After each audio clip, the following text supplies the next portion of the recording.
What's up, friends? This is Manny and welcome to a compilation with a Striker Sharanga.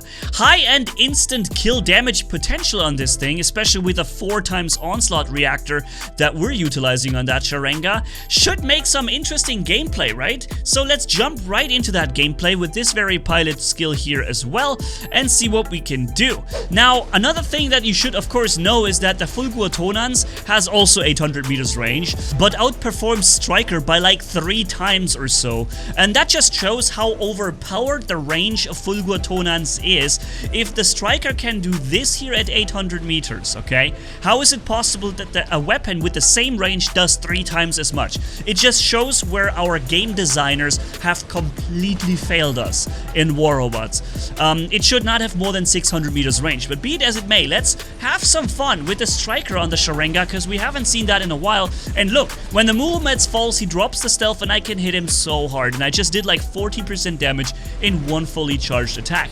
Because the Sharanga activates additional damage boost with its overpower ability for 3 seconds, which of course we only need a split second of in order to deliver all its damage. And this is the one thing where Striker outperforms other weapons, because you need only a split second to deal all your damage at once, right? Where Fulgur Tonans needs like a second of connecting to the enemy, where enemies can, for example, activate phase shift or stealth or get behind cover and not take the full damage. The Striker is able to do all that at once, and that is one advantage it does have. Here is a luchador that I'm hitting with a full charge and I deal like 15 or 10% damage, and somehow he gets an instant 80% HP fix afterwards. Did you see that jump in health? That was insane. Of course the Fulgur or whatever, it would have probably already dropped him long ago, but I will also use this video for balancing discussions between Fulgur Tonan's choke ability of Newton and other examples, so stay tuned for that, but let's first enjoy this. Now again here the Movements is dropping out of stealth, so I can put a big nasty shot into him and basically get him out of the way instantly together with the Fulgur next to me.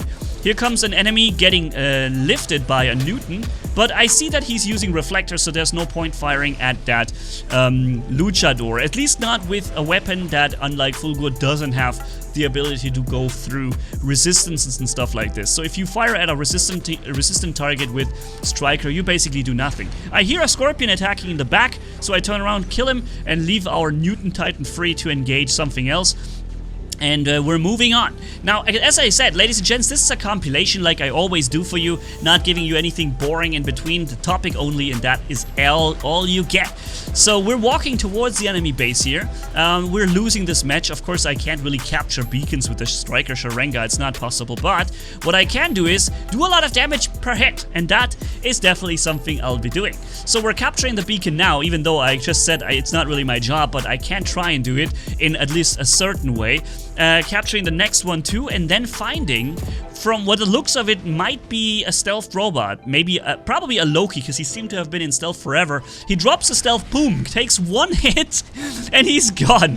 That is a single hit, dropping him immediately. Now my team captured the rest of the beacons, and together we now have, despite losing in first, a 5-0 beacon cap victory, and we're actually able to win this fight, which was something that I did not anticipate. By the way, we just killed the other target with the chain reaction, because the Striker fires similar to the shock train with a chain that chains 2 other nearby targets, and allowing you to deal additional damage, sometimes get kills around corners that you would otherwise not even be able to see and hit.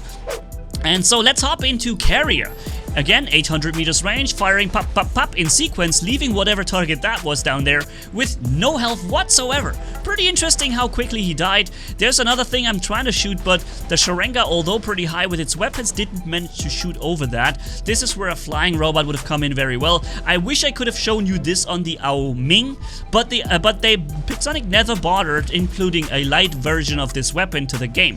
So I could not fill a full Ao Ming with this type of weapon category. I can only do 2 heavy weapons, and the light weapons need to be something else. And that wasn't really, it's really out of the question for me. I wanted to give you a full Striker setup, and if Pixonic would have made a light weapon version of this, then I would have used the Ao Ming and gladly shown you the same thing from a high firing angle on the Ao Ming. Let's activate some zoom.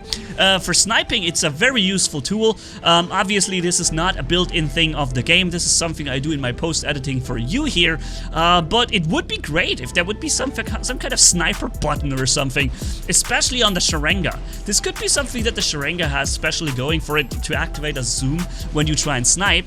That would reinforce the role of a sniper and special long-range focus titan that the Sharanga clearly is.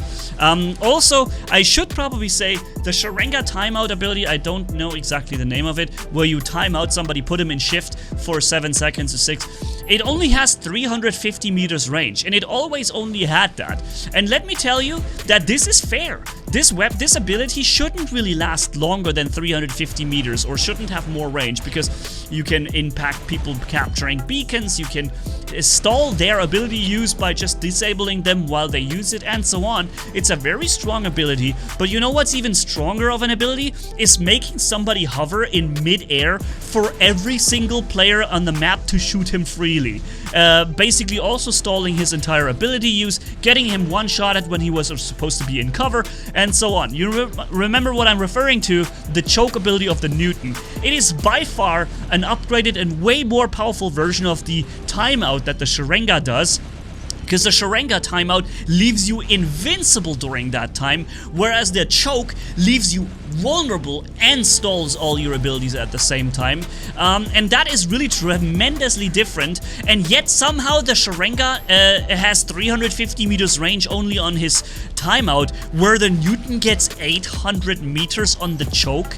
Are you out of your gosh darn minds? Seriously, 800 meters? We all know it's completely wrong. It leaves you with no choice but to die when you jump into a Titan, and Newton simply decides to end you. Together with the overpowered range of Newton and Fulgur, the disaster is complete.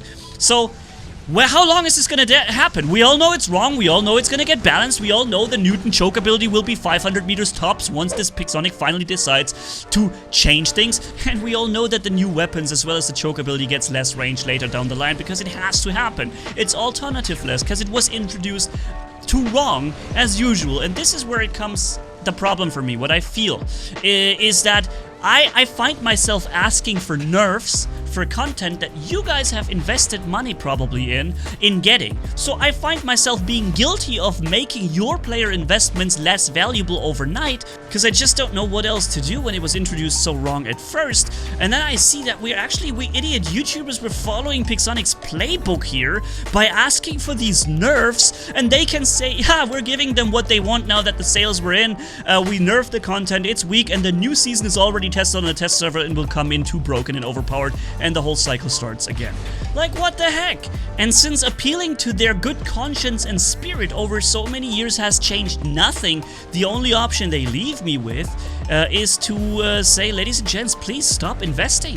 Because there is not really any reason to keep up your trust in these investments when they always keep getting nerfed later down the line. And if people in fact are fed up with this, have no longer trust in these investments and stop bringing them, then you'll see how quickly things can change. And maybe this is the only way. But yeah, so I don't even know how I landed in this topic again. I didn't even want to discuss any of this, but it's just, I just remembered, for example, the Glory, right? The Glory was seen again on Orochis and Lynx, and people enjoyed these older weapons because they were actually performing well. And then Pixonic immediately nerfed them by 30% when the new Brisant came in, and the incentive for the Brisant purchases and sales was to be made. And it's just so sad, because Glory was really doing well. But of course, it can't be that an old weapon in the light of the new release Brisant performs well, even though its investments and leveling had already been done and there's no further profit in this weapon, right? It's all just business, and it's so sad, man.